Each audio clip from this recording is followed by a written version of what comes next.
evening, everyone. So on behalf of the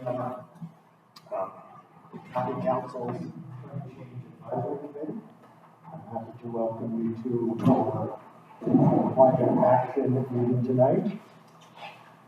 So we're going to just start by introducing all of us up here. You're going to hear from everybody that's here tonight, not just me. So I'll start. My name is Ed Kennedy. I live over in River John, on Cape John, way at the far west of the county, just barely in the county actually. I've been a volunteer member of the advisory committee for, I think this is my 4th year now, and I'm the chair of a committee, a subcommittee that's developing a climate action plan for the municipality. And I'll start with you. My name is David Parker. I'm a recently retired county councillor. I live just over the hill in White Hill.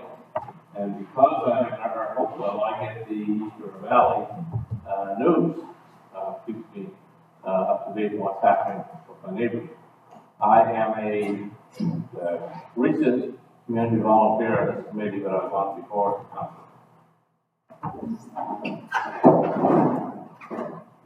Williams, I'm a citizen volunteer on the committee from downtown South Street. I'm Larry Turner. I'm the councillor for District 8. I'm the chair of the Climate Change Committee. And welcome everyone on behalf of the county.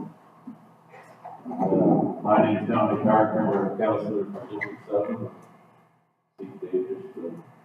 Thank you. Hey, David. And I'm on the climate action committee with Larry and all these guys here.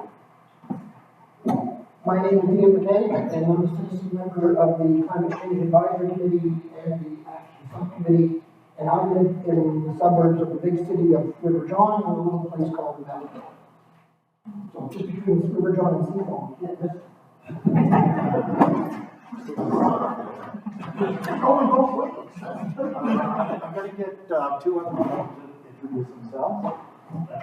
Hey folks, my name is Evan Hale. I'm the director of the Department of Emergency Services within the South. And Ed? Yeah, my name is Adam McGinnis. I'm the communications officer over the municipality there. Okay, great. So, our objective this evening is basically to share with you 2 things. For the last almost a year now, we've been doing research on impacts of climate change in Pictou County. And on the basis of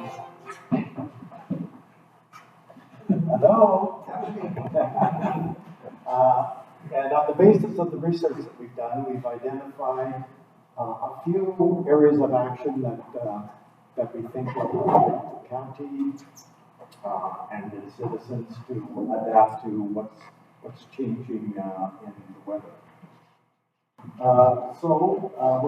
We have a presentation that we're going to go through. We're going to have kind of tag team here between the group.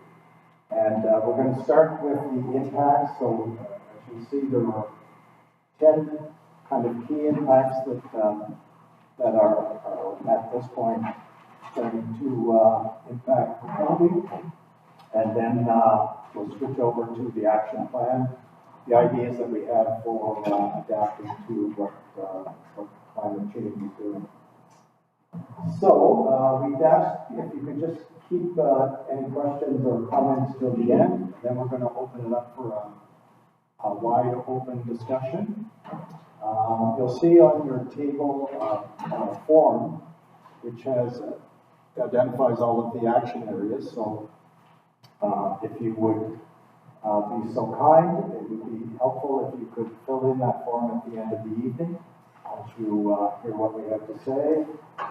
That helps us, first of all, record all of the ideas that we get from you on what we should be doing in this area. And it's just this is an idea of which of the actions that we're proposing are the most important from your point of view. So we're going to do the big draw after we do our discussion. And please help yourself to the light refreshments over on the side wall there, anytime you want. And I think with that, we'll get started. And where is that first? Thank you, Ed.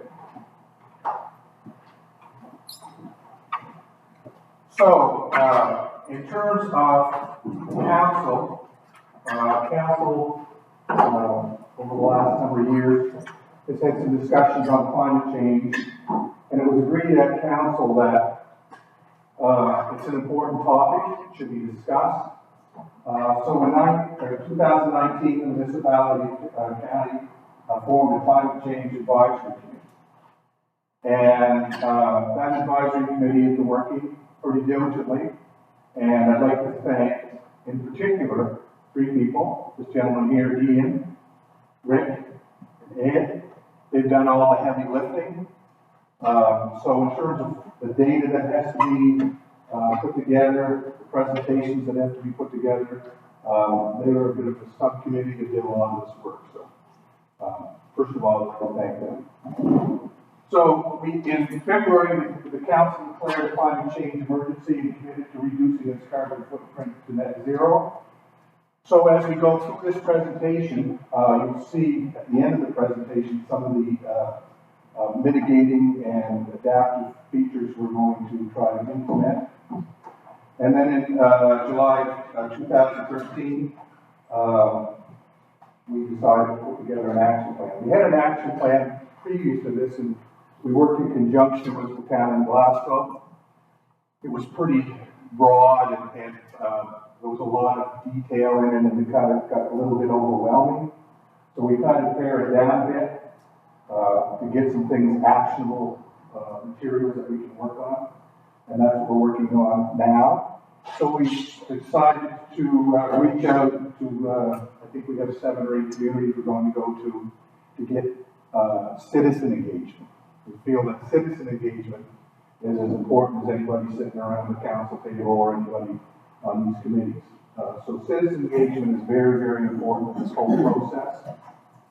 So that's why we're seeking input for our climate action plan. And the focus of the discussion is dealing what we're going to do to move forward as a county, as a council and county. We're not going to have a debate about whether climate change is caused by this or caused by that. We're going to say these are the things that the council are able to do to mitigate some of the things that are happening or adapt to these things. So that's the purpose of this set of engagements that we've been going through. So welcome, sit back, we've got a presentation to show you, and as Ed said, we'll take questions and comments and discussions at the end of this presentation. So thanks for coming. Okay, me again. So those, that list are the 10 areas of impact I mentioned from our research that we've been working on. This is kind of the bad news story, and at the end we're going to talk about the good news, some of the things that we can do as communities and individuals and the county council itself. So we're going to go through these 10 first, and then we'll get to the proposed actions that we would like to implement. That's the list.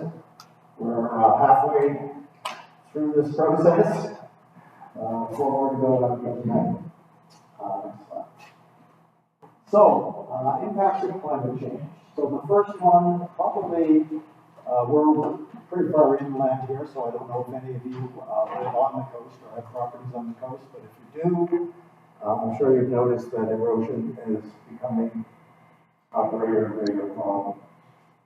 With storms like Fiona, the whole Northumberland Strait is very, very vulnerable to erosion because it's just sandstone and clay.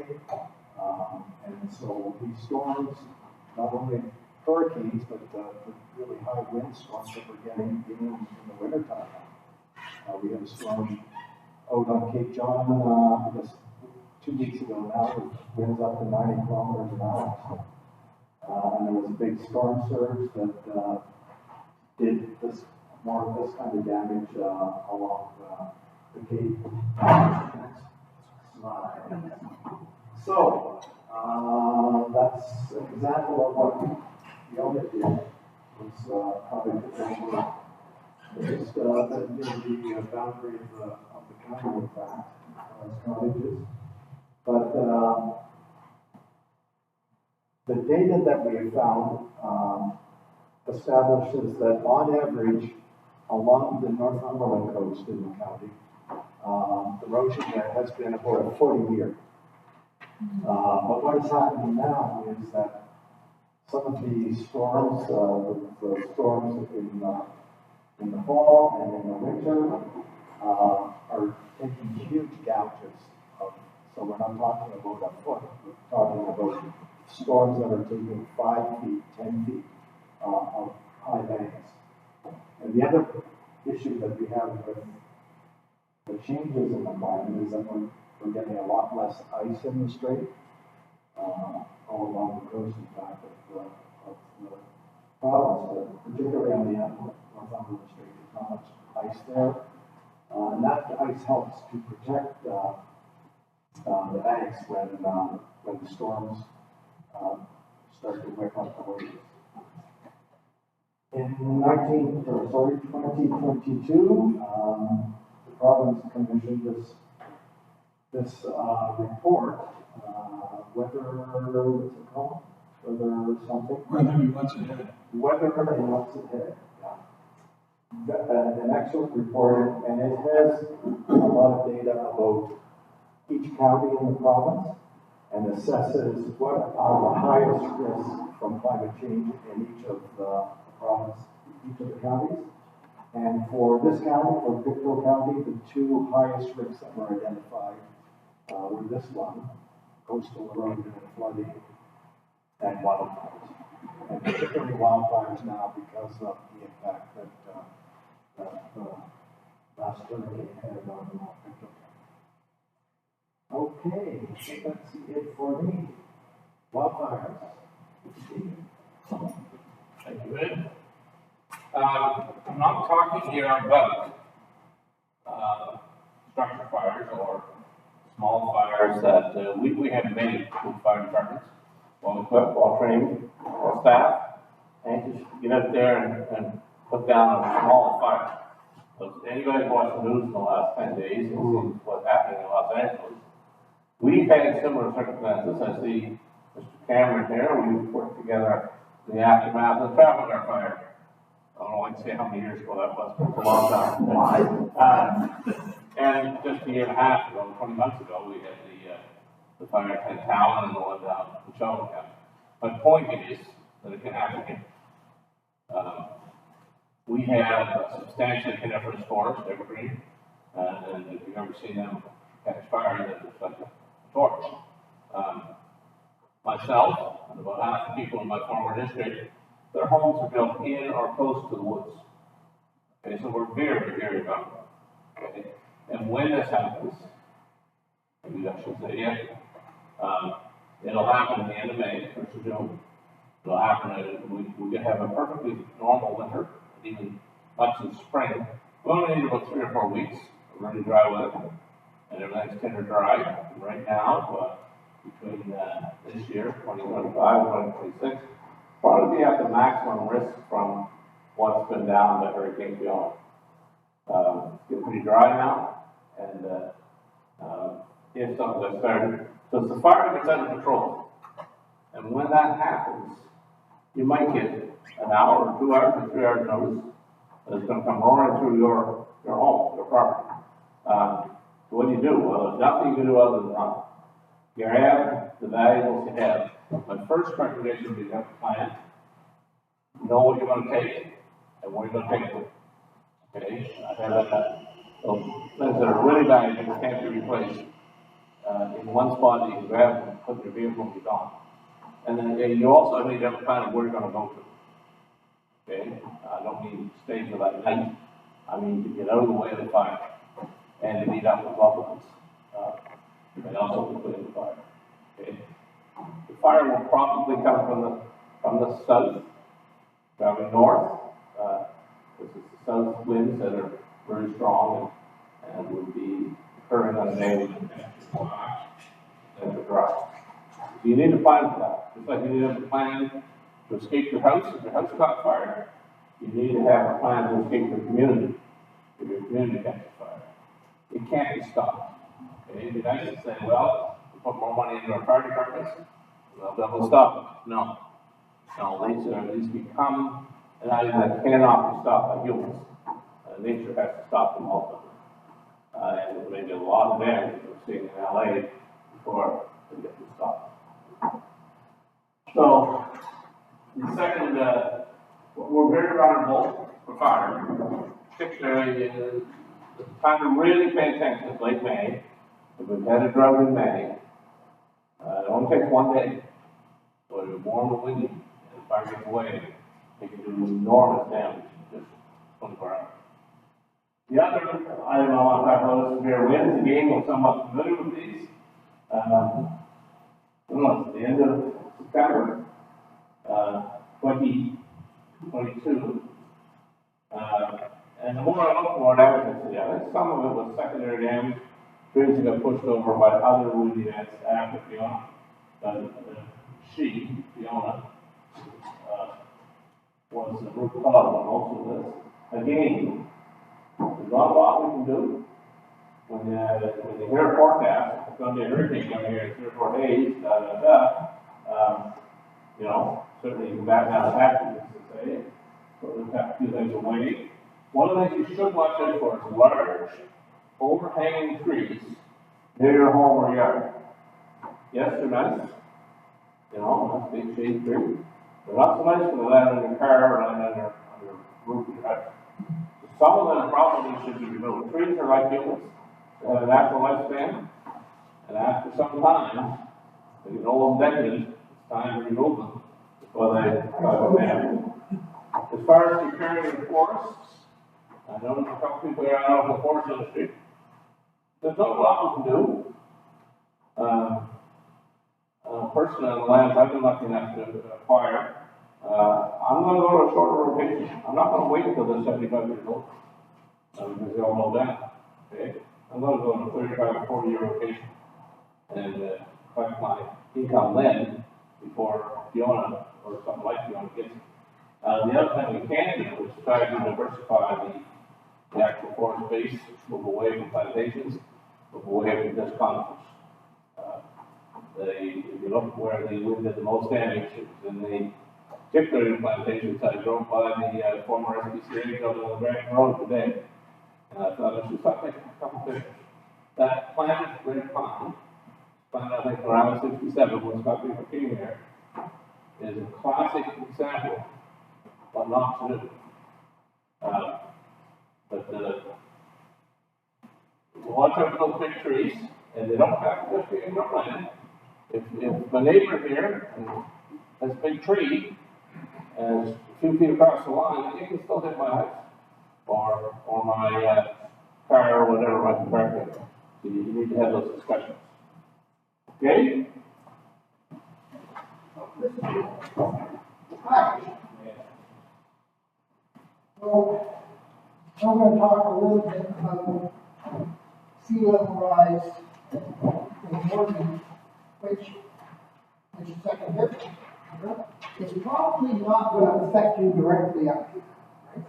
I hope not.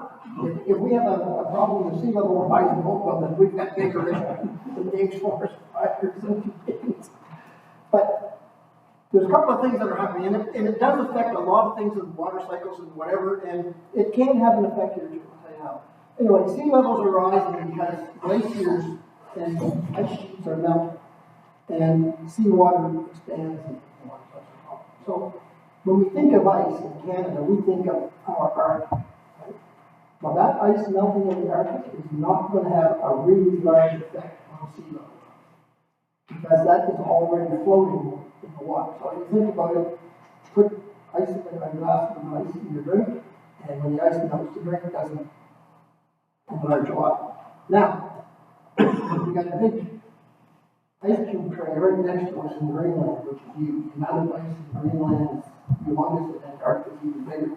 Take the ice cube tray out of the fridge, let it melt, and then pour it in your drink, and you see where we end up with a lot of water, right? So that's sort of what I mean by that. Now, water also expands a bit as it warms. So the surface ocean is what's warming so far. And we're seeing some expansion of that since about 1800. Thereabouts have been measuring sea level rise. There's been water level stations all over the world where people, for ship navigation, whatever, measuring sea levels, average sea levels. They've been going up. And since about 1800, based on measurements of things that have happened, the rise has been about 50-50 between warming in the ocean and ice. But since 2004, calculations have shown that ice melt now accounts for about 60 to 70% of that change. So warming isn't as much anymore. It's still happening. It's still extending out, but there's so much more ice melting that that's causing warming. So the sea level rise is actually accelerating. And if you notice there, by 2100, sea level is going to be up to a meter higher than they are now. So I say it's not going to affect you directly, but if you think about it, head of tide now the East River is somewhere just above 2 acres, correct? I think it's somewhere like on a good tide, up to right up past 2 acres and up past that. Add another 3 feet, how far up the river does that go? Then it comes up a lot farther, right? So it is going to have an impact on the East River. Now, the other thing that's there is I noticed that it says in Pictou County, the sea is rising faster because 7 parts of maritime Canada are sinking, which is not something to think about. But after the last ice age, 10, 12,000 years ago, when the ice melted, the land started to rebound and rise up a bit, and it's like a rubber ball. It's like a sort of stiff rubber ball, but it does hit up, and now it's slowly subsiding back down again. And some parts of Atlantic Canada, northern Newfoundland, Labrador, are still rising. In fact, in Hudson's Bay, islands that Henry Hudson mapped when he was getting the heat overboard in his boat are now peninsulas.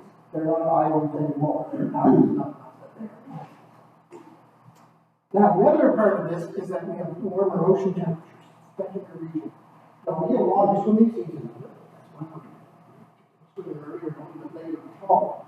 But it has a big effect on the fish species we're going to see in our region. Lobsters, skulls, are 2 of the commercial species that we fish for in the Newfoundland Strait. They're cold water species. As the water warms, they're going to either move, migrate, or disappear. And we'll start to see more warm water species moving in. In fact, in southwestern Nova Scotia now, growing up, when I grew up in the Glasgow, we never heard of a bluefish. Right? But anyway, they're all from south of the Gulf of Maine, Massachusetts, that area. So they're now common, or relatively common, off the coast of Shelburne County and Eureka County. Other fish that were never seen north of Gulf of Maine are now resident in southwestern Nova Scotia. So that's changed already. And we're also going to see more invasive species, which who knows what they'll do to us, right? What do you call little green crabs? They're not necessarily because of climate change, they're for other reasons, but they can proliferate more if they like warmer climates. Tunicans are another one who affect aquaculture. And the other thing is, when the storms become more intense, the more energy there is in the water, the more intense storms come, we get more storms rolling down more trees. Next slide, please. And the next one. So the other thing that we have to consider here are climate refugees, and that's people who are forced to leave their home because of changes in the climate where they live. In the news, you hear about some of the South Pacific Islanders are concerned because their islands are literally being washed away in the sea of rising them. We're probably not going to see many of those people here in Nova Scotia, but we might see people from the Mideast, South Asia. If you lived in Bangladesh or somewhere which is very low, there's not much high ground might be that high. It doesn't take much sea level rise to move those people somewhere else. They're going to be looking for a place to live as well. The other thing is as climate changes, we're gonna see more droughts, more rainfall, depending where you're at, but it's predicted that western North America will get dry. We got dust bowl in the thirties, that may become more prolonged, maybe those kind of things. People in the west may want to move here because we have a better climate, maybe a little bit more adaptable. But we're gonna see people moving here, and if we live in places where we're affected, we might have to move as well. All I'm saying is just be kind, we're accepting new visitors to our province, or we have to move somewhere else. Thank you.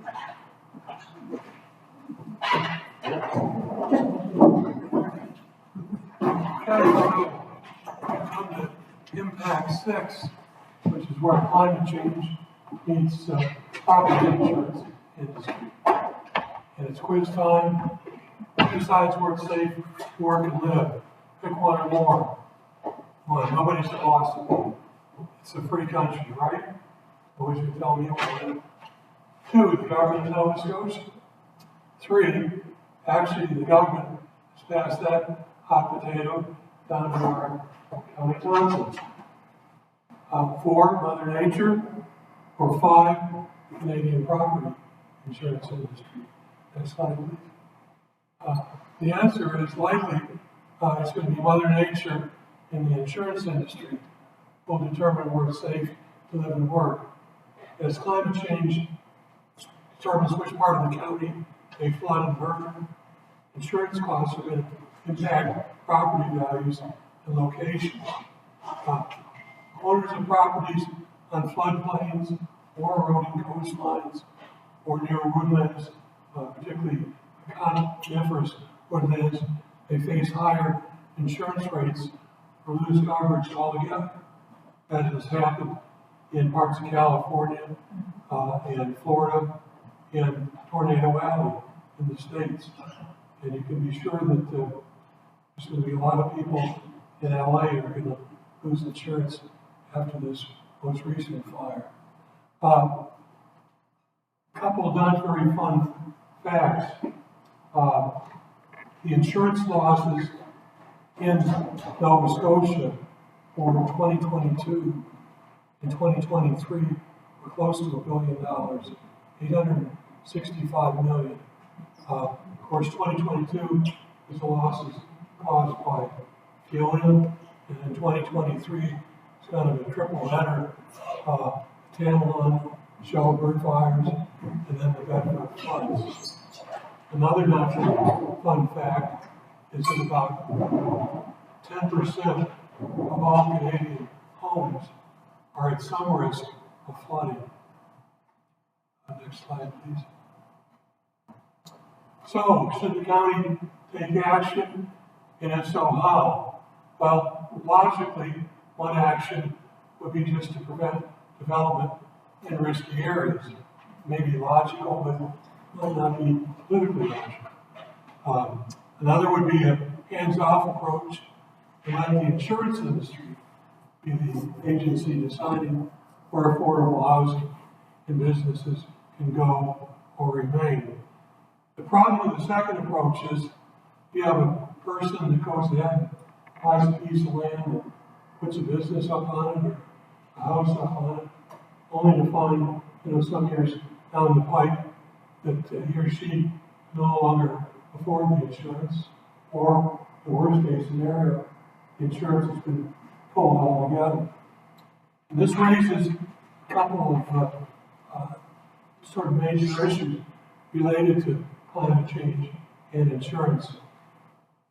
First of all, it's likely the insurance, the effects of climate change on insurance may be the one effect that's going to be most widely felt by Canadians and Victorians.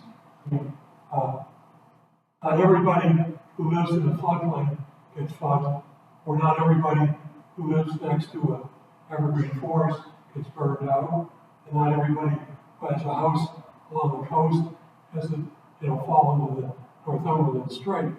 But, when an area subject to forest fires gets burned out, or subject to flooding gets flooded, all other properties with similar characteristics, who are lucky enough to avoid disaster that are likely to find that their insurance rates go up or maybe pulled altogether.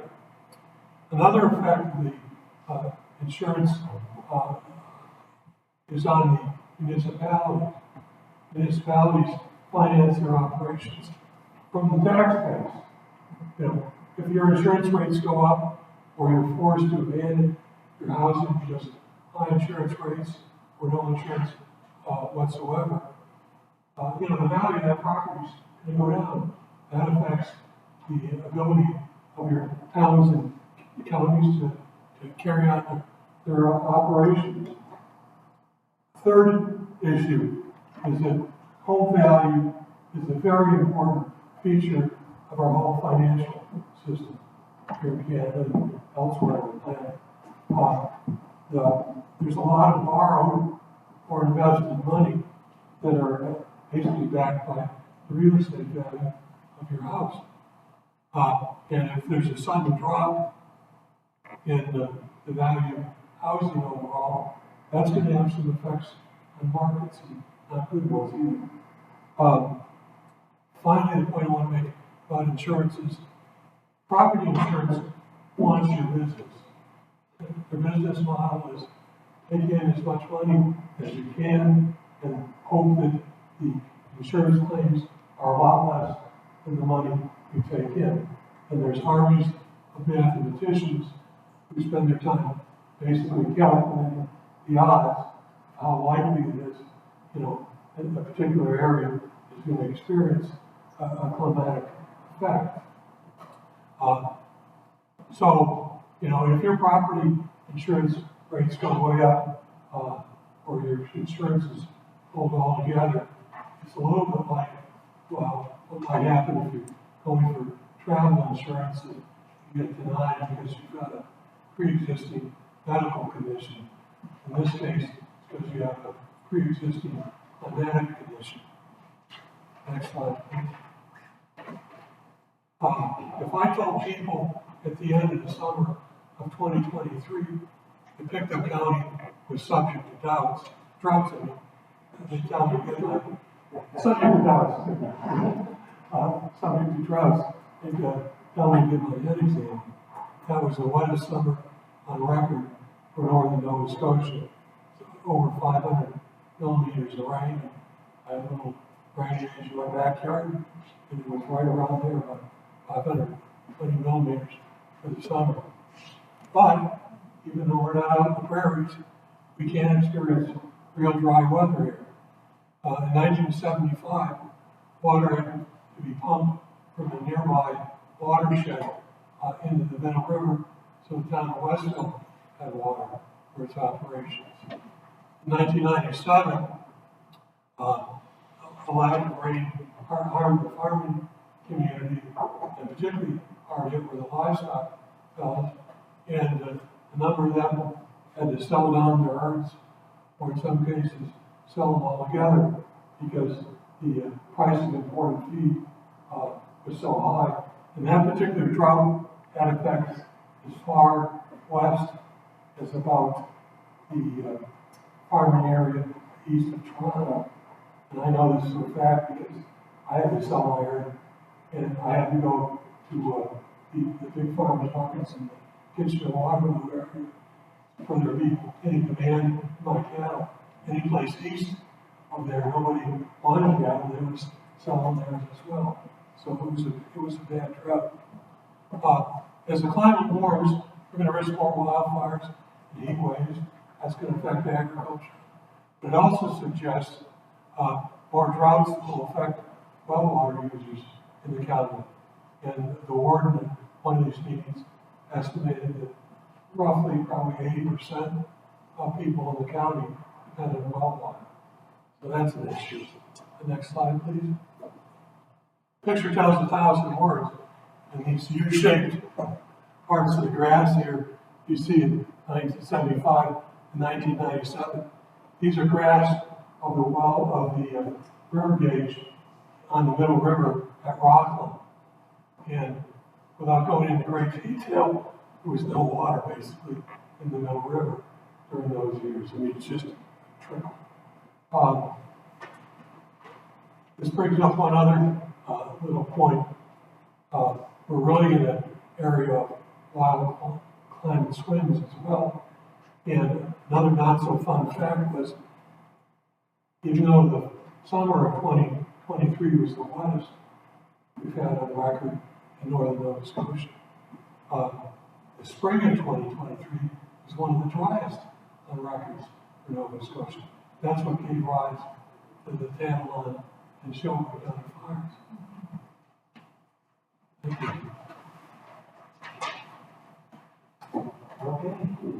I guess I'm gonna pinch hit for my older brother, who decided, Robert, who decided to have a more important meeting yet. The way this picture was taken at a Sobeys store in Bedford, the 7th of February last year.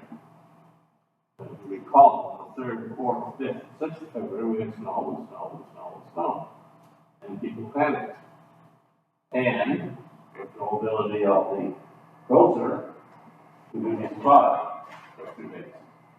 I've said this before, that if our food supply was interrupted at the center of our markets, that came on the radio, by midnight, all our stores would be put on. People would go and grab whatever they could get. And they wouldn't worry about paying for it. You know, whether I'm going to eat or Evan's going to eat, I'm going to eat. I'm going to go get it. Okay? Now, I also have to remember that it's a county where we certainly had more agriculture, and we tend to store more food on our farms. That's the thing of the past. We don't have anywhere close to growing our own food. Not even close. Either in this county or this province or this part of the world. And of course, we got used to having pineapples and bananas, grapes, and all kinds of good food available just like that. Well, that depends on what transportation is. So we need to pay attention to that.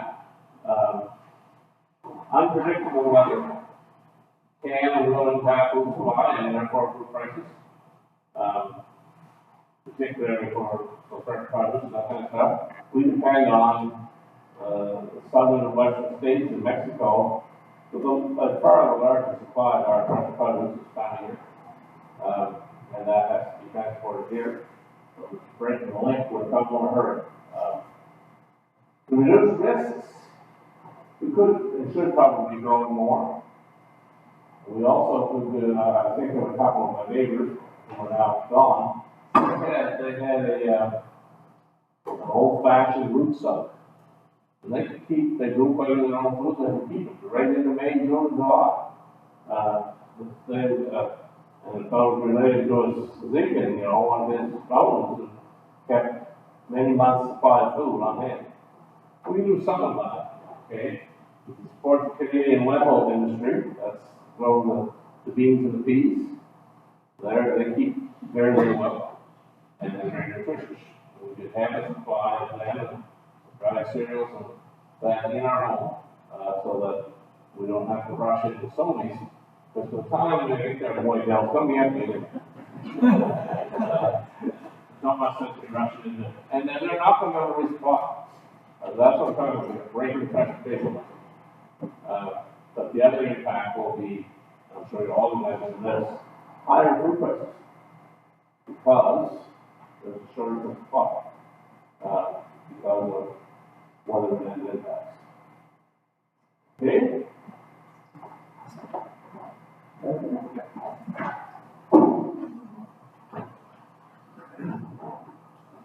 So we see that climate change is a big deal for a lot of reasons.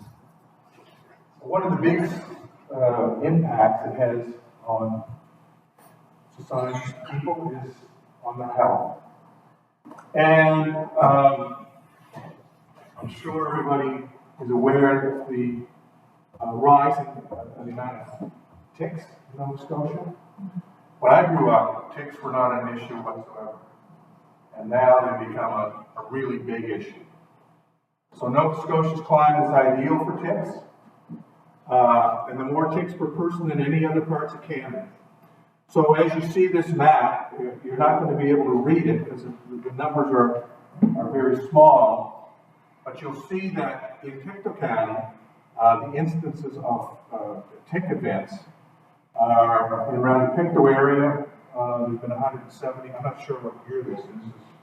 Anybody know what the year this is? 170, 169 around the Thorburn area. Truro is particularly bad at 232. It's a little less down on the western part of Nova Scotia, and a little less as we move to the east towards Cape Breton. So warmer weather allows ticks to live longer and spread to new areas.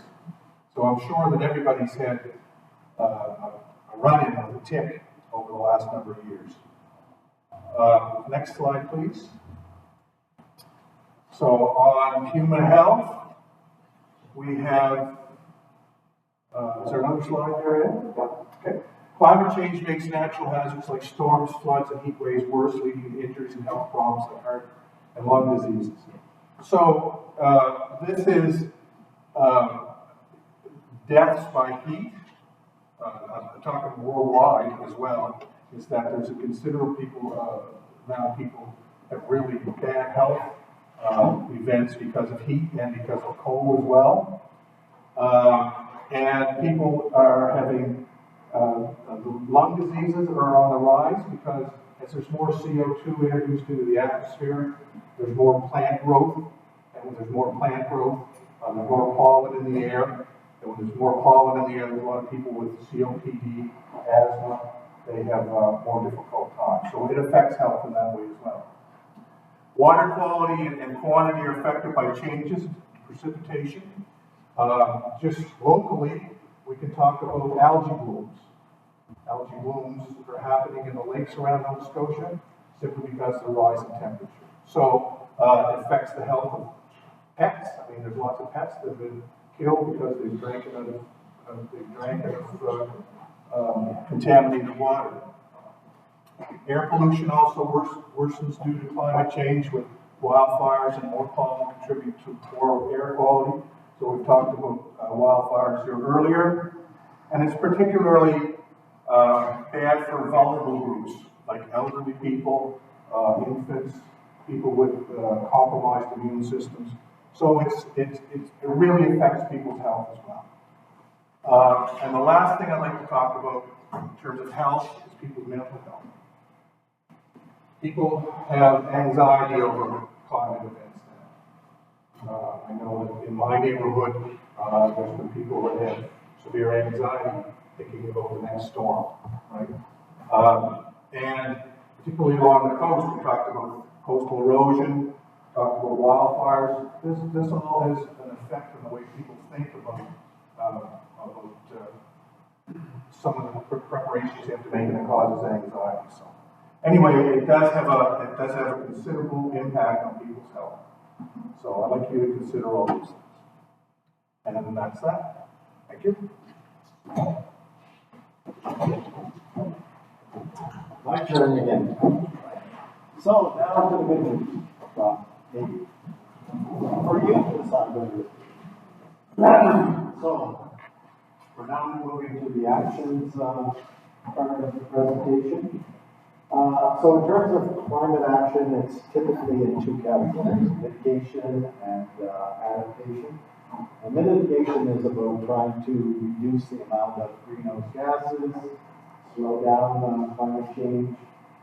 Adaptation is more about trying to live with these changes in the weather patterns and in climate, and adapt to these changes, and what can we do to prepare for that, and be able to live with new circumstances. So, starting with, we're really working. So, as I mentioned earlier on, mitigation are things that we can do to reduce our carbon output and the amount of carbon dioxide going into the atmosphere, and adaptation are things we can do for the things we can't change. So this is some of the stuff that we think we can change that fits within the purview of what the county can action based on what the county is responsible for. So we can't do things like roads and that kind of stuff, but there are things we should do. So one of the things that we have planned is to replace the municipality, Pictou County's vehicle fleet with zero emission vehicles by 2035. And that would be developing an annual electrical vehicle or hybrid procurement strategy and purchasing those vehicles or installing electric vehicle charging stations at the administrative building in Pictou County for employees and visitors. And that, you might say 2035 is a long ways off to start looking at getting hybrid vehicles or electric vehicles. We have issued tenders, so the county has issued tenders already for hybrid vehicles. And you'd be surprised how hard it is to get car dealers who want to bid on those to submit bids for hybrid vehicles. They're high demand otherwise, we just can't, it takes a lot of work to try to convince people to sell us hybrid vehicles or electric vehicles. The last item there, accessible funding programs. So, Brett mentioned earlier that, tax base is municipal funding, that's all we have. So we're looking at other sources of funding where we can use to fund these kind of things. So we're looking at various partners, government organizations, non-government organizations, wherever we can find people to help with funding, that's where we're looking for funds. The other one there is to replace the emissions generating energy sources within the municipality, county buildings with zero emission sources by 2035. So that would be evaluate the consumption of energy that we're using now, whether it be through lighting, oil-fired heating, whatever, insulation, windows, and all of that stuff is being looked at, and a tender has been put out. We're waiting for feedback on that, on somebody to do an energy audit, find out what are the building can use improvements, what would be the best bang for buck, and then we'll move forward on that again. Get that building down to zero emissions. Next slide. The third one that we do that lets people participate and take an active role in reducing carbon output or capturing carbon, and that's planting trees. This one works. We're not going to stop. We're not going to save the world by planting trees. We know that. It's not going to happen. So, but it does give people, it gives us all the sense that we can do some little things to help. And if you want trees to plant, we can provide trees. The spring tree planting program is usually done on abandoned farmland that's not going to be good for farming and it's not active forestry land. Part of that is a commitment that it will stay as non-harvested woodlands for a while. So that's one of the things. We also have a fall tree program for hardwoods. And I think at the back you can find that you can sign up to be first in line to get some of the hardwood trees, which are maple and oak, where they're not native for the most part. So, and they tend to have deeper roots and absorb more carbon than the coniferous trees. So something you can plant around your house, you can nice shade in the summer, and sunlight in the winter. There is what? But not too close. You don't have to put them in your neighbor's yard. There's one other one that's not here, and it's a little project it's fairly new, and I'll just mention it briefly, and I just might want to talk about it later. It's a project over two watersheds over in West River, up in the headwaters, a company or organization called Carbon Run has set up a silo full of powdered limestone, adding limestone to the river water as a slurry, which sweetens the water from now going downstream. Acid is not really a problem in Pictou County as much as it is in some other areas. This project was first done by a member of the Nova Scotia Salmon Association back in the late 90s when we started the project, in 2000. It was done to improve West River Sheet Harbor, strictly for salmon and trout populations, not to anything else. But what was found was that adding the limestone to the water creates carbonate, takes carbon dioxide out of the air, creates carbonate. It flows down to the ocean, it settles in the bottom, and stays there. So it essentially captures carbon and sequesters it in the ocean. So this company is doing this as a company or organization. They're doing this and selling it as carbon capture credits to large corporations. So That's that's their business model, and so this little water bill actually made front page of the New York Times for this project. So they're attracting very large corporate investors to do this. It's just one of these little things that we can do. There are some other ones that might come up in the discussion afterwards that really at a county level, we can't do much about, but they would require provincial or federal involvement. Anyway, that's for mitigation measures, so there are some things we can do.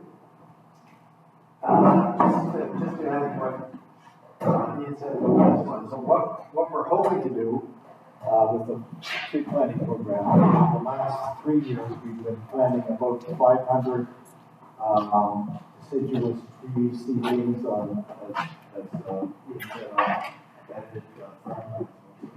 We want to wrap up that program and plant a lot more, and there is funding that is available that is actually focused on that.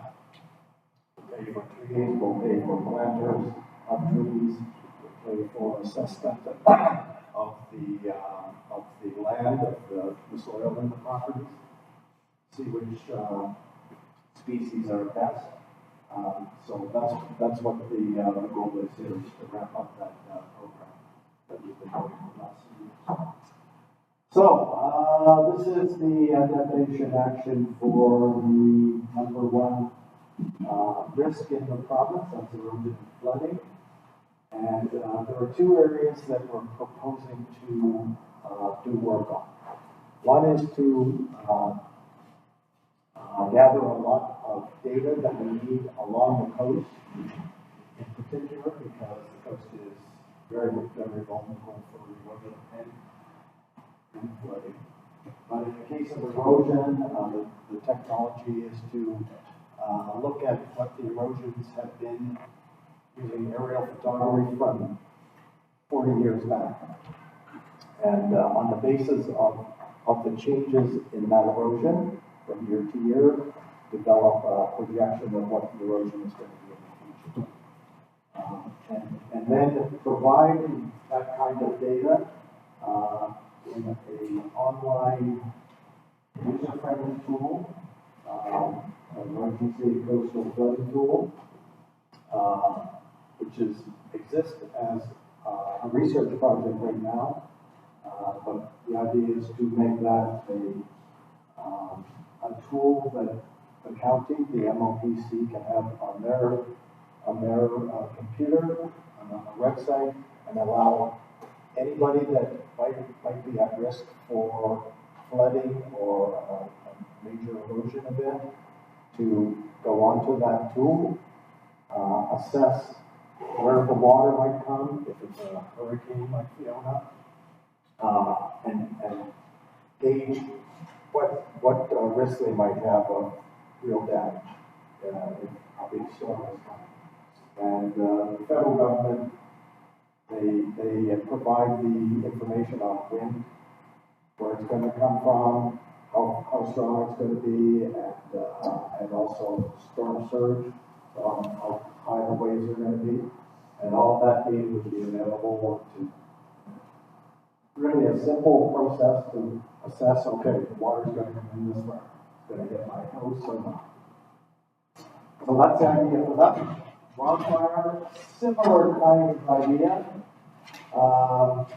So here we're looking at where are the really vulnerable areas for properties, for other houses, homes or businesses, where they're at risk for something like that one, there's people trying to get out of there. So it's data gathering, first of all, to just get an analysis of where the big risk areas are. We know that there's a lot of risks right across the county here because of the down trees from Fiona.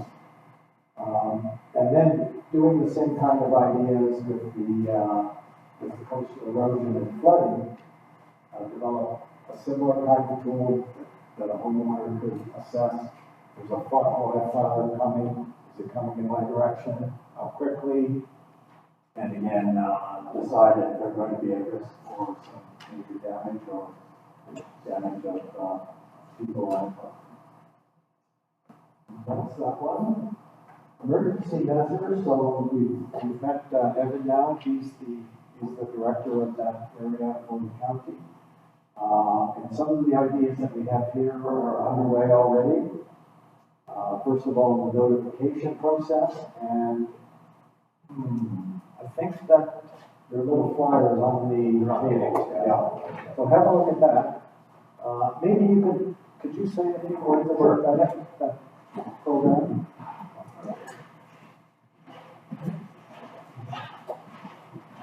So just really quick, folks, as I said, one of the action items that they talked about in this presentation is improving the notification services that we provide to county residents. And so up until about a year ago, we had one way to notify you folks that something was coming, and that was through the province's alert ready system. And that's the alert that will put you into an early grade when it goes off at 2 in the morning kind of thing. It just makes you jump out of bed sort of thing. So, which is a great tool, and it works fantastic for those immediate threats to life, missing persons, police lockdowns, things like that. Incredibly important tool. It still exists today in the county, and it will still be used today in the county. But to supplement that, we've created what you see on your tables tonight, which is called MOPC Alert. And this is a program that runs through a program called Simply Text. And how this works is basically it's a sign-up service.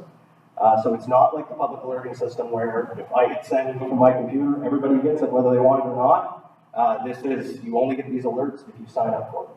And you only get them in the way that you prescribe. So if you don't want to get a text message at 2 in the morning, you can have an email. If you don't want your landline ringing with the message, you can get a text message. Or you can get them all. It's completely up to yourself. So that form will talk you through how to sign up for our alert system. And I'll leave a couple of my cards at the back of the room tonight. So if anybody does not have a computer or isn't tech savvy, you can call my office and we can sign you up through that system in the background. So that's what that alert system is designed for. It was one of the areas, especially after Fiona, that I heard from people. People didn't expect the government to come in and have a fix for all their issues. But what they wanted from us was communication. They wanted to know what was going on, what to expect, and what we recommended them to do. What steps can we take to make sure our properties are safe and we're going to be safe? So that's what this tool is designed to do. It's to supplement the Alert Ready that still will exist for all life-threatening issues. But you may get, if you sign up for this, you may get weather alerts, like if there's a hurricane incoming, here's what we expect, and in your area, here's what we recommend you do.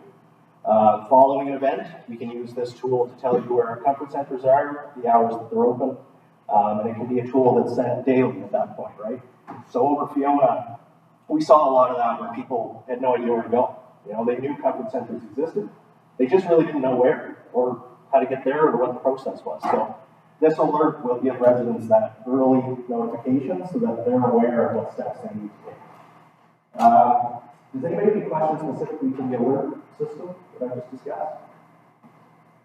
Okay. Thanks. So, yeah, the other two areas here, evacuation facilities, so that's what he was talking about, the comfort and warm places. So really there, we're just proposing to make an assessment, make sure that the facilities I said you're not. Oh, sorry, I must have been. Is it moving on its own? Well, I'm thought-provoking. There we go. So yeah, just to make sure that the facilities are doing the work that they're designed to do, and yeah, the advertising well in advance, whatever it's in. And the last thing is, we think that a good idea would be to have direction from the county on evacuation plans. So David talked about this. Everybody, really should have a plan of how we get out of an area how to plan for a disaster that might come in the future. And that's an area that we think that the county could help with some guidelines. And that is that one. Next one, and this is the last one, is the infrastructure modification. This one, because the county, the municipality itself doesn't have a lot of structures. Obviously, the administrative building, 3 wastewater plants, and a few culverts. Because the county doesn't really have very many roads. Culverts are an issue for flooding, definitely, given these torrential downpours. But that's not a problem that the county can fix. The few that maybe under county roads, or just be an assessment to see if the culverts are big enough to make sure there's no reason flooding. If there's a major down. And that's it. Yeah. So, I'm going to turn it over to Larry now to just close it out for this presentation. And then we're going to open it up. We really want to hear from you what you think about what we're doing. Thank you, Ed. So in terms of process, we've got our committee together. We've got some ideas that we've put together.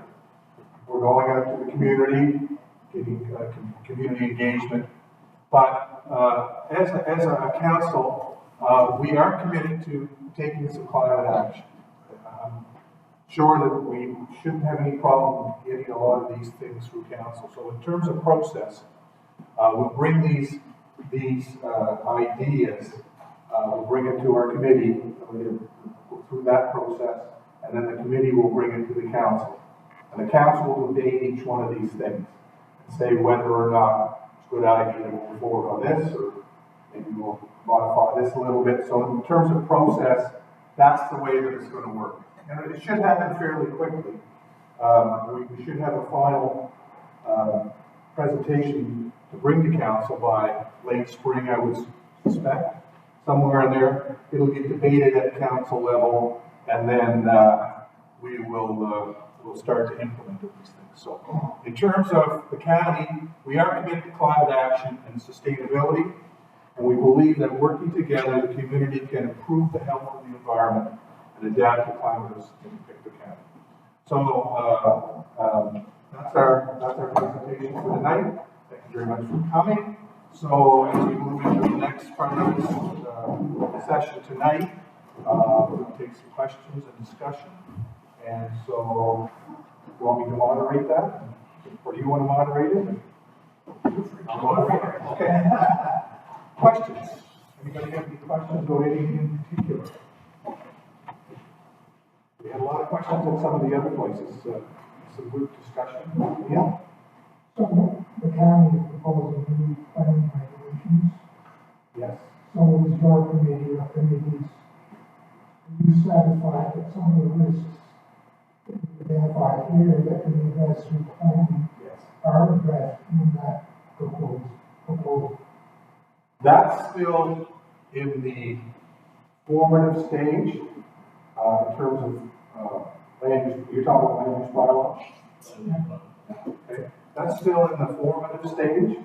In fact, there's a meeting tonight, and that's why the board is not here tonight. They are being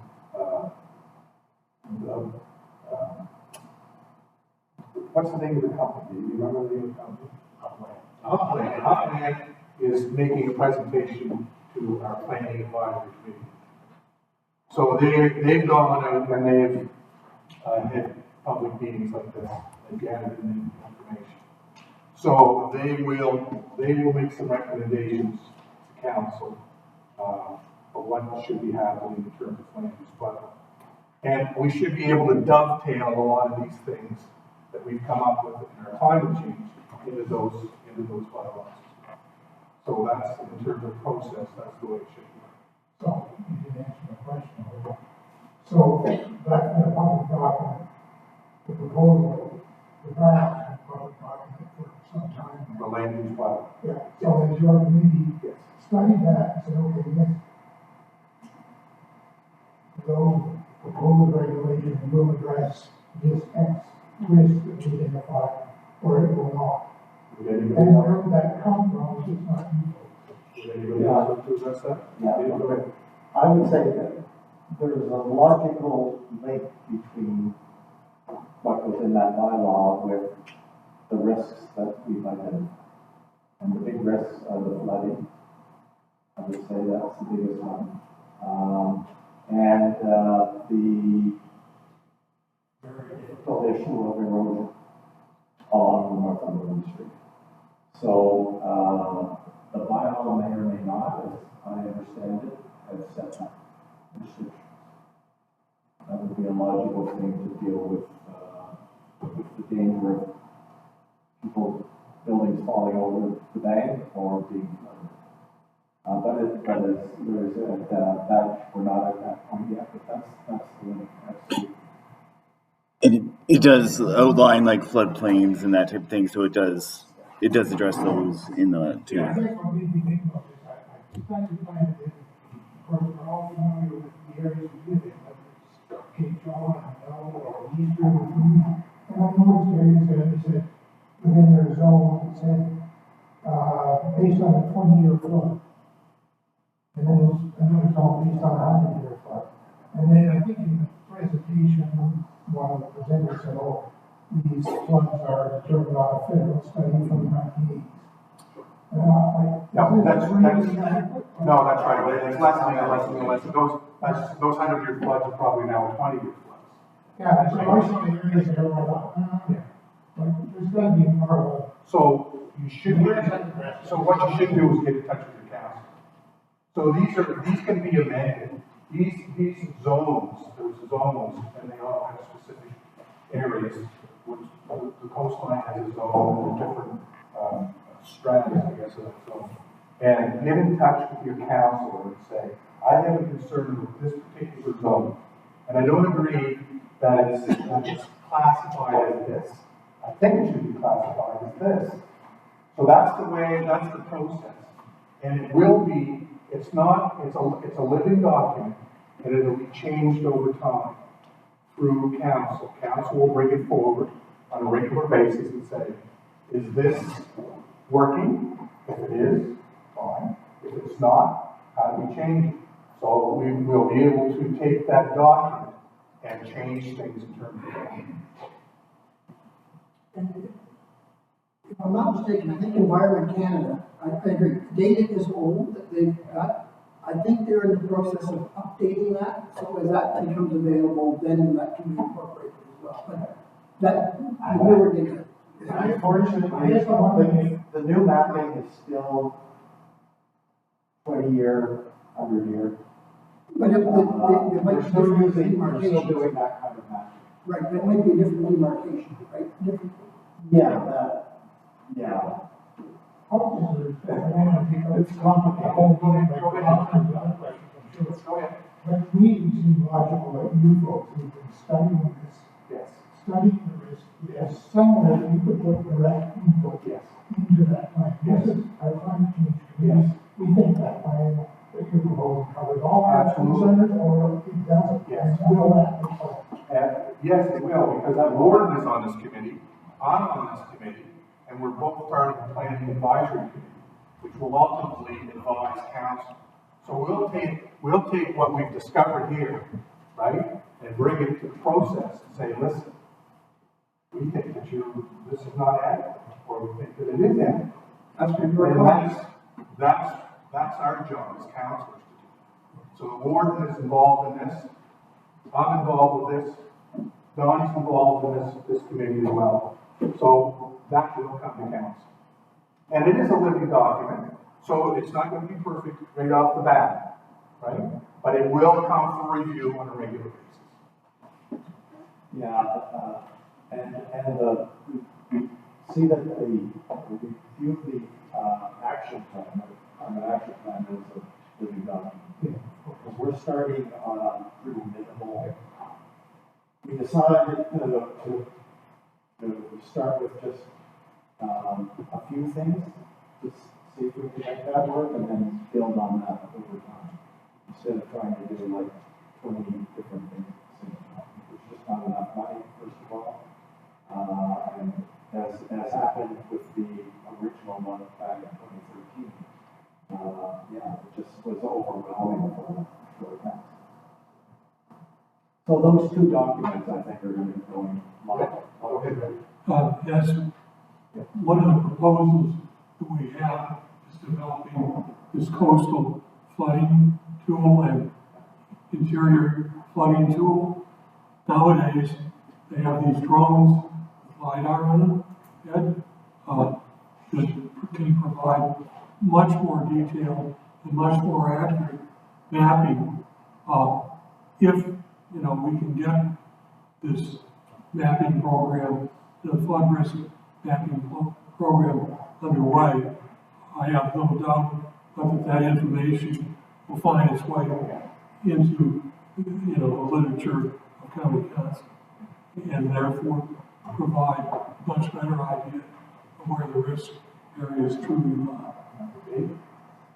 I've been arguing for a number of years that our permitting process, when you get a building permit, should either not be granted, or at least have its own red letters for building on a floodplain or building too close, therefore the permit is not granted.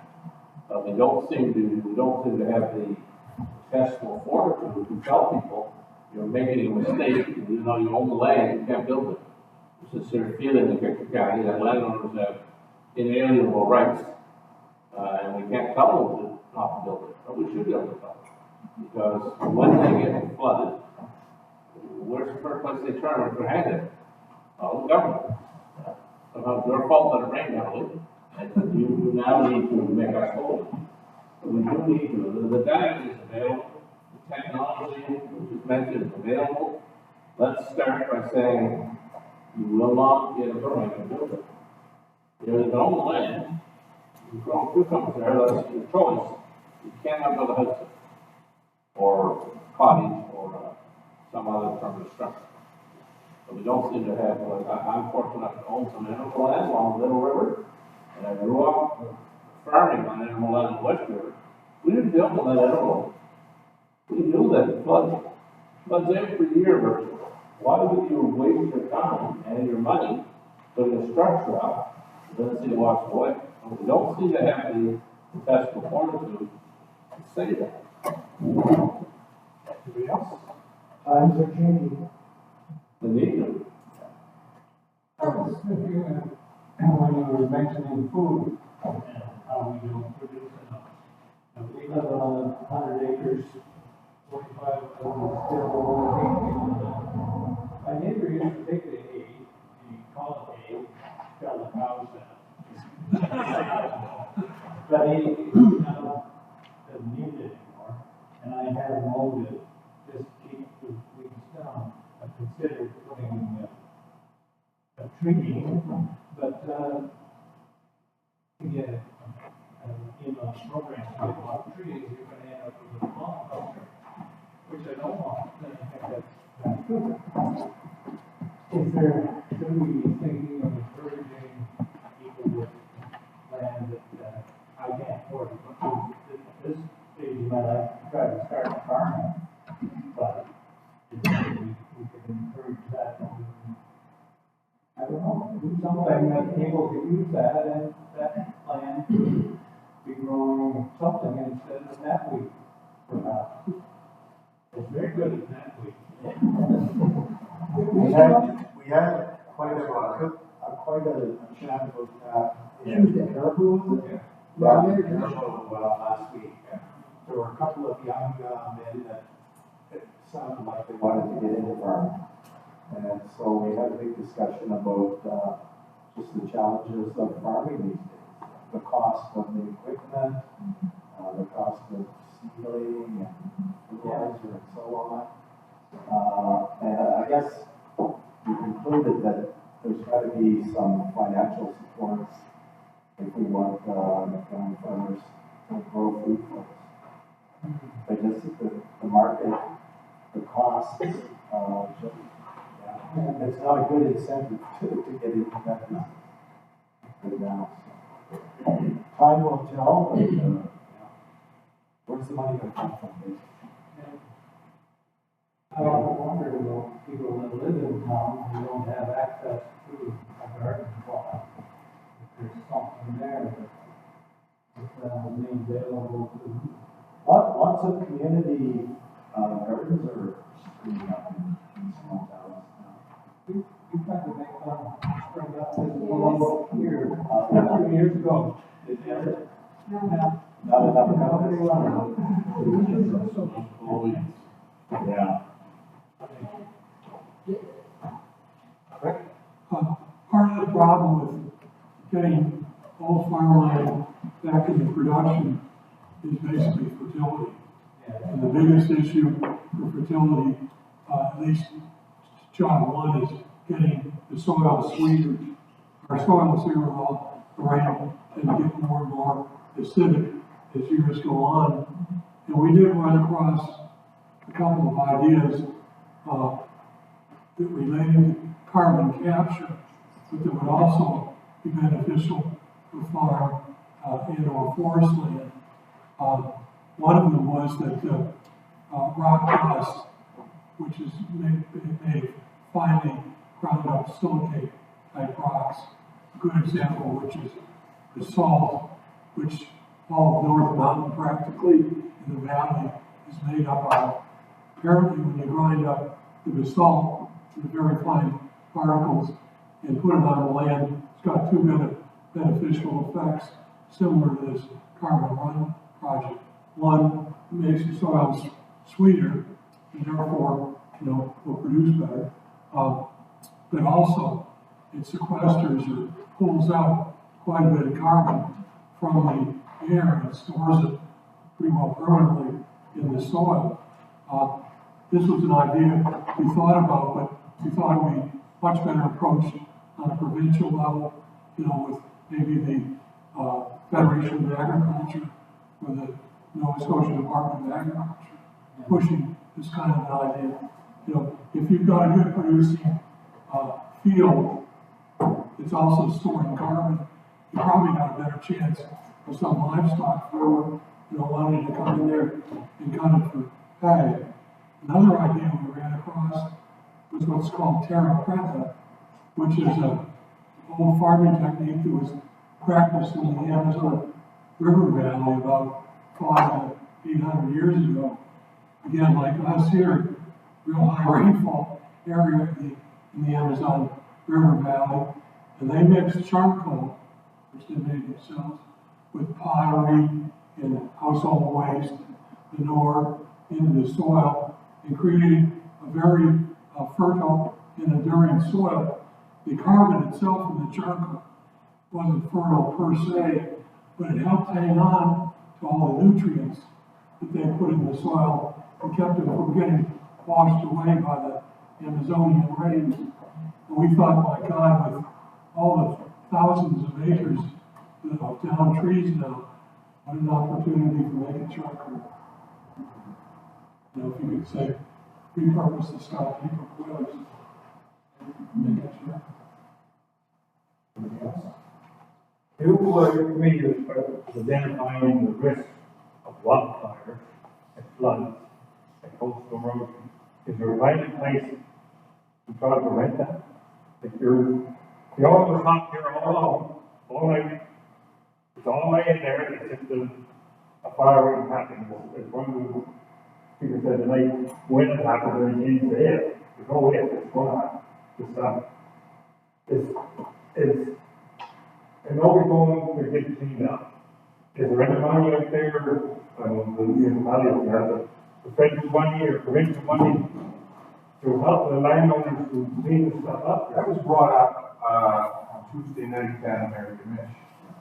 I forget the name of the organization. What's the name of that organization? There is provincial money that's Provincial money available. going through the association, Sustainable Forests. Yeah. Yeah, there is money for cleanup of woodlots there. The flooding and the erosion issue is much more difficult. And that's why we're talking about adapting rather than mitigating, because we're not gonna get rid of the hurricanes at this point. So we just have to find out how we're gonna deal with it. But that money is only available for 10 hectares of They seem to indicate it was available for smaller, the Federation of Yeah. Councils of Woodlawn indicated it was money available for smaller, down to 4 hectares, I thought. Four hectares, yeah. So it's just something to follow up on, I think that's what he said the other night, so. But he was very forthright about it. He said, if there's money, what there isn't is enough contractors to Yeah. get the work done. That is the problem with and it's not only Woodlots, it's here on town. We've gone down that Humber Road, and I've been on fire department in town, and every spring, and anybody on fire department, you know what's gonna happen during your grass fire, that's where wood fire. Yeah. If you go down that Humber Road there, there's trees, brown trees, coming that cabbage there, right over the sidewalk. And just wait for it to second base. And, but there should be pressure put on people to get that stuff cleaned up. Yeah. And whether the money available or somebody does it on their own, but it's just go later. And the same goes with the erosion. Is there money available for rock and banks for erosion? Rock and banks really, unless we're going. It's a lot of money. Oh, I know that.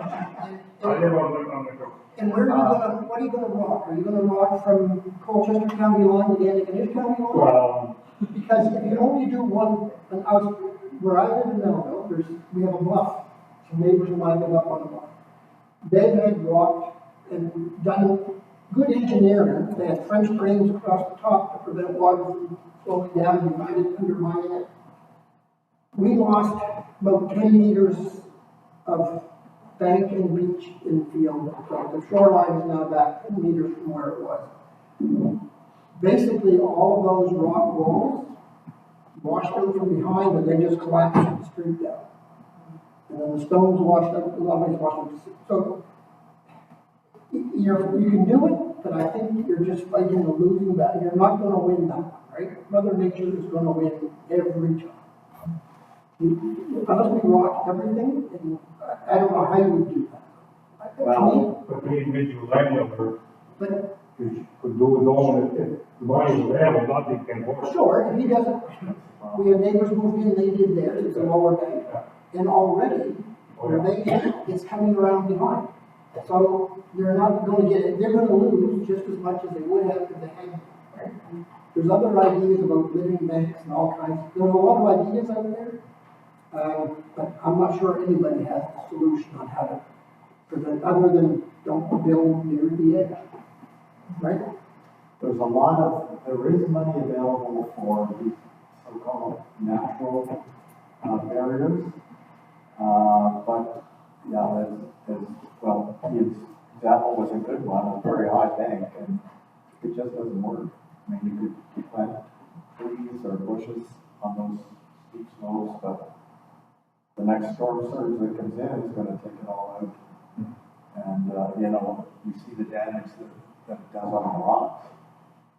So the trees and bushes don't have a chance, really.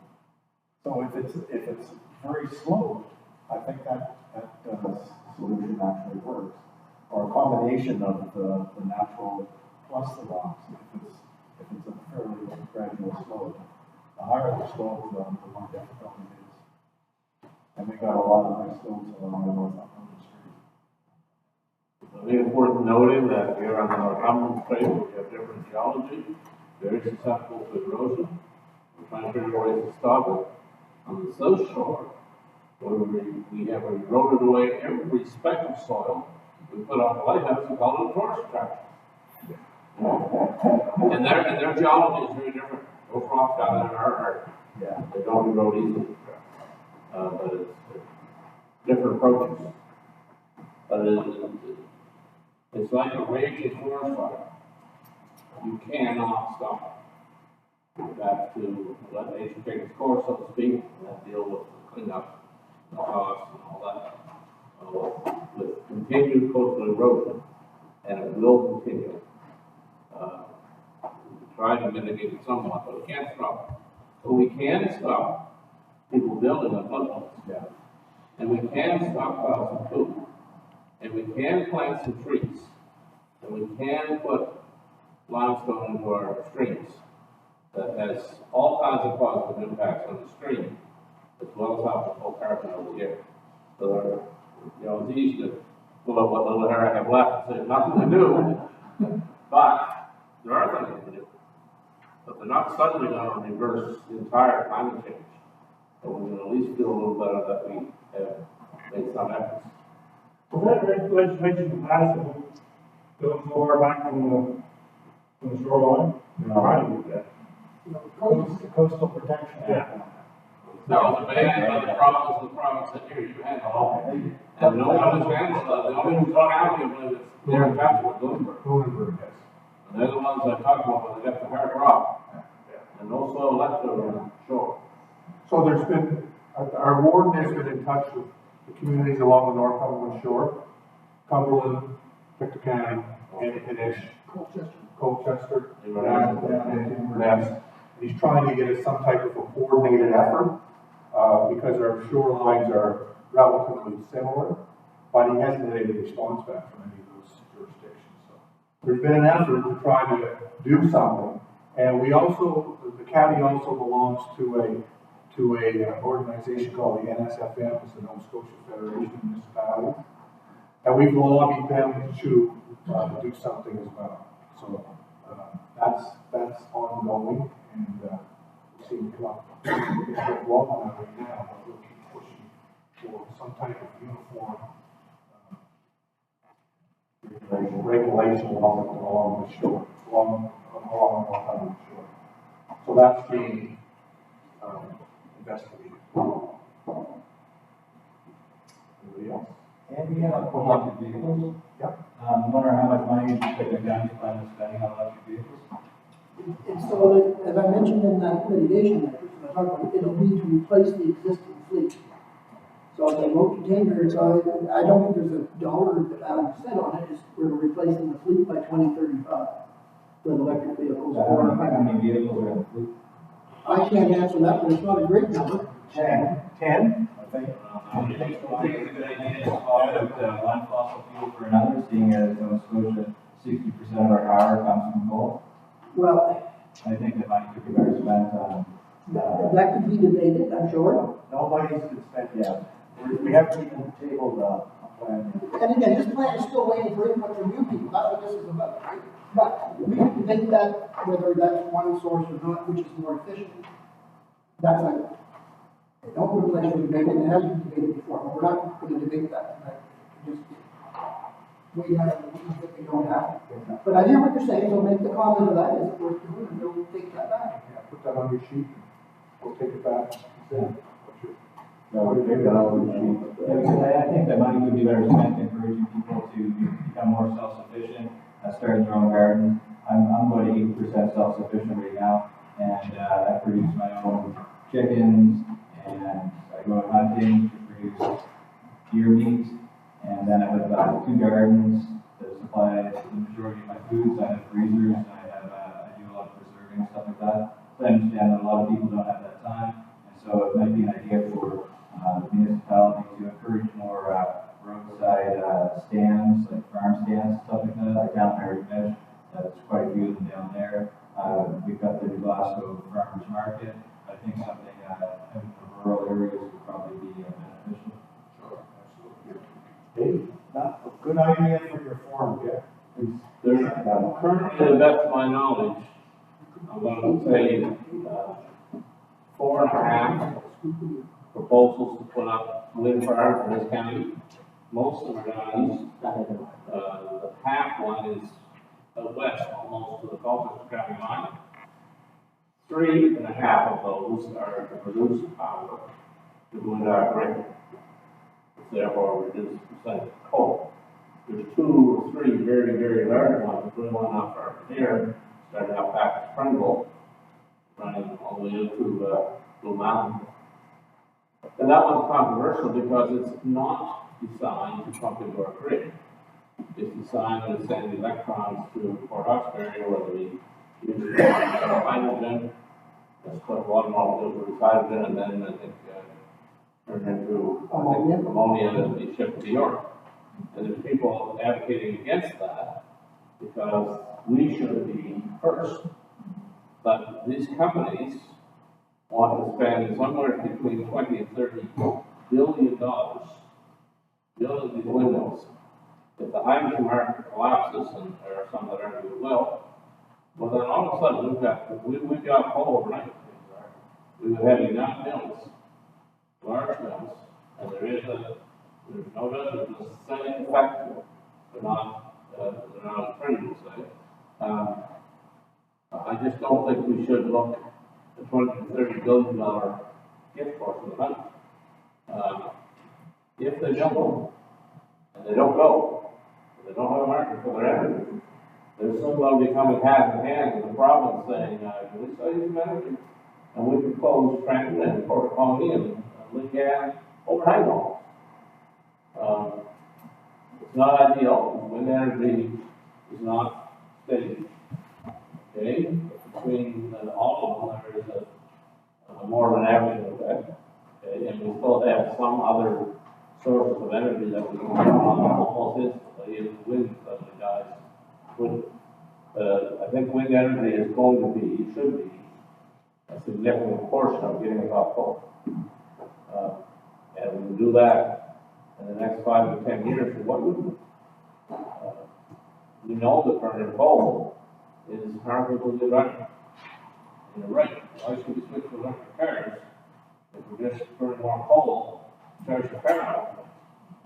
So that doesn't make logical sense in terms of trying to improve our environment. So we need to focus on how to get off coal. And, all the governments in Canada are committed to that. Sometimes that really doesn't run very deep. Anybody else? Let's go one, you brought up windmills. So I was wondering if the council has looked into the windmill setback in your bylaw. Currently, there's a 1 kilometer setback, and these windmills that are proposed are twice, if not 3 times the size. Some of them are proposed to be taller than any building in Halifax, and so the setback should be a lot further to prevent the effects of the windmills. We looked at our windmill, I'm retired. 2006 to 7, I think when we first established it at, I think about 500 meters. That was at the behest of a windmill developer. And then a few years later, we went again, because we did touch the public, that's what drives these things. We went to 750, and then a few years after that, a third goal, we moved it to 1,000. There is some debate, obviously, and I know a farmhouse that's just over a kilometer from a windmill, and on a still night you can't hear it. There's a whoop. So, it's not going to push. The brother, Mr. Turner, and other councillors, they won't come around again. Okay? There's no doubt that these, especially these ones that are proposed for Fact Springville, they're very, very large. And they are, I read well, I think it was 300 meters to the hub. That's not even the top of the lake, to the hub. That's a long ways up there. Yeah, they are very, very tall.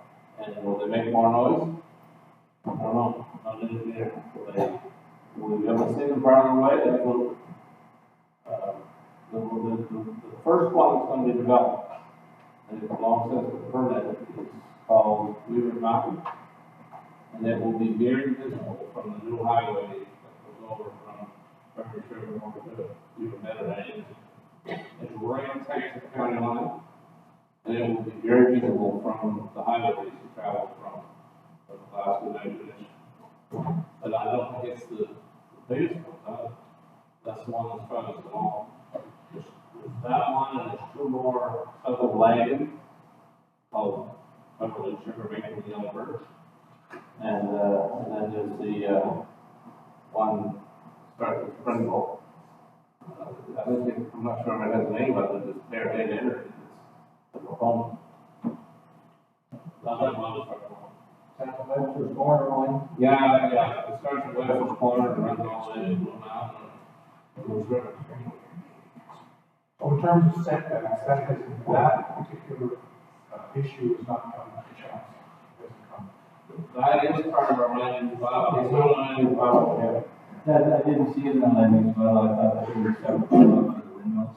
It is, it's the only land use bylaw we have is for women's. So can we call this being brought to council?